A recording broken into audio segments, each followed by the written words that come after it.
Hi everybody and welcome to this chat with Deb. Today we're talking about tools for learning about big data.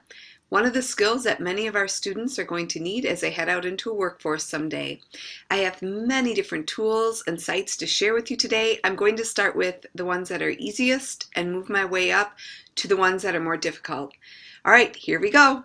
I love the first site that I'm sharing with you today. This is called NOMA, and it's a data atlas. Sometimes students just need some data to work with, and this site, being a data atlas, gives them a place to go to be able to get all kinds of data. It's noma.com, and if you scroll down, you can see here you can do a search for different types of data that are available to you. They also have it categorized by topic, country, or sources. And if I go here, I'm just going to go into the education one. There's all different types of data that I can pull up. So for example, let's look at entrance age. So if I go in here, I can see there's this huge amount of data, which as a student, I can export it as a table. And over here, I'm always going to get a top 5 and bottom 5. Now, the other thing I can do, which is kind of neat, is click on this view map. And it will generate an actual map of the world with a little key or legend, and I can see all the different years that the data has been collected. So I could go down here and see how that data has changed over time. These are interactive maps, so as I hover over the map, I can get the actual data, and I can compare and see if that data has changed over the years. It's a great place to send your students to get data that they can work on for statistics and analyzing. The infographics are kind of neat. If I hover over an infographic, it will give me a bit of a description to kind of explain what this infographic is all about. And then of course I can click on the infographic and make it larger and analyze it further. So what a great site for students to be able to go to find information and data. The next site I'm showing you is called Create a Graph. This is a site that allows students to take data and very simply create a type of graph that they would like. Create a Graph is a site that's part of Kids Zone. You can see they have other choices of activities that you can do on this site, but I'm on the graph, Create a Graph section. I can get help over here as far as how to create. There's a graph tutorial, which is great. And then I can also go to the examples tab, which is kind of nice. So I can see examples of different types of graphs. So if I click on one of these, it'll show me the graph. I can look at the tabs over on the side. If I look at design, I can see the different types of graphs that are available. You can see the data that's been entered for this particular graph. I can look at the labels and how the labeling can all be changed and adjusted. I can preview the actual graph. I can also print and save these graphs. I can also email the graph to someone if I'd like. Now if I go back to start over, I could choose the type of graph that I want. So perhaps I'm looking at making a line graph. Then I could go to data and I could enter all of my data sets. I could then adjust my labeling.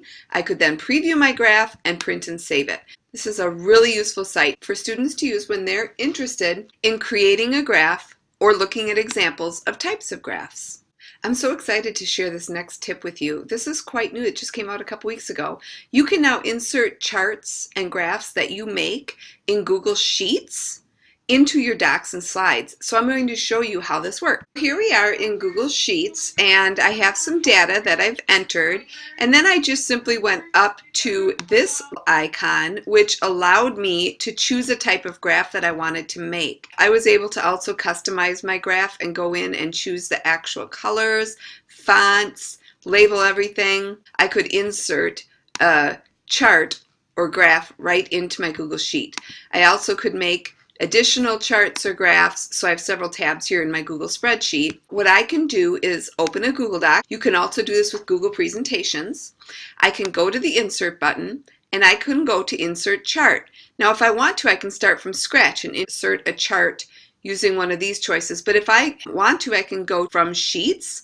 I can find the sheet that has the graphs on I'm looking for.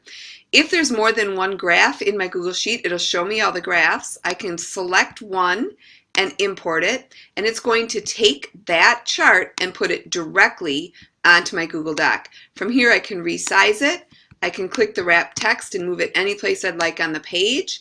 It has a link right to the Google Sheet, so if I click this, it'll go back and open up the Google Sheets that has my original data on it. I can also, if I want to, in my Google Doc, unlink it. But I kind of like that it's linked right to my Google Sheet. And then from here, a student could write different analytics of their chart and explain what the data is showing. So what a neat way to be able to incorporate charts and graphs directly into Google Docs and Google presentations. One of the things your students might really enjoy is something called Wolfram Alpha. This is a computational search engine, and it really is quite unique and gives students a search result that is really interesting and data-driven. When you come to Wolfram Alpha, you can enter anything you'd like here. What I really like to do is one of two things: either look at examples or hit the random and see random results. But notice here too, they give you some different ideas of what types of topics you can search. And there's just so many different ideas here. Now, if I go to the examples, I can see some of the different choices. Like, for example, I can do dates and times, and they're going to give me a whole bunch of examples of what I can ask Wolfram Alpha to search. If I click on one of these, people born on a certain date, I will get a informational chart showing information about those people. I can even get images and graphs and results, and the results just keep going right down to physical characteristics of these people. What a unique search engine and a unique way to show the data behind a computational search. Let's do a random 30-sided polyhedron. Let's see what we come up with. So it tells us the interpretation, available data. I have these graphical images. I have a chart that gives vertices, edges, and faces. I have geometric properties. I mean, this is just amazing, right down to net figures of these polyhedrons. There is a lot more to this site than what I'm showing you. I'm just showing you the very, very basics. So make sure you check it out and give it a try. This next site I'm sharing with you is for those of us who are quite serious about data and charting. This is called Fusion Charts, and it allows a user to create charts using JavaScript. So I'm probably not the best person to tell you about Fusion Charts, only because I really have never used this with students. But as I was preparing for this chat with Deb, I knew I wanted to find something that students who were planning to go into a field which would work with big data might use in a high school level. What I like about this site is that it has live examples of data that is actually being created using JavaScript that you can view. So we're going to click on this Explore Live Examples. And I can click on one of these that's been created, and here's the JavaScript that was written to create this graph. I have a Run button which plays the JavaScript and actually animates the graph.